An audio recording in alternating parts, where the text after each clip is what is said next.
Við fylgdum eftir 2 bílum frá Flokku sem óku með úrgang frá Sauðárkróki til Stekkjarvíkur. Í öðrum bílnum var almennur heimilisúrgangur úr Skagafirði.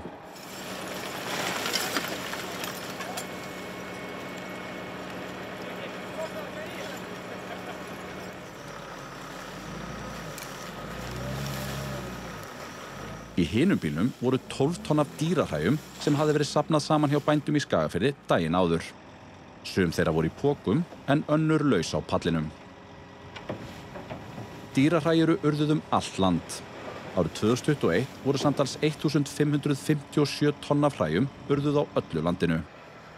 Árin þar áður voru á bilinu 1300 til 3000 tonn urðuð árlega. Sem merkilegt í ljósi þess að það ólöglegt. Nei, það ekki löglegt að urða dýrahræ og við erum mjög meðvituð að það samt verið að gera það. Umhverfisstofnun með eftirlit með urðunarstöðum en við höfum ekki verið að gera athugasemd við það á meðan það raun ekki aðrir farvegi til staðar á landinu. Þannig að það raun þessi innviða uppbygging sem þarf að eiga sér stað til að við getum leyst þetta mál á löglegan hátt. Þar á Birgitta við hátæknibrennslu en víða í nágrannalöndunum eru dýrahræ brennd í stað þess að vera urðuð.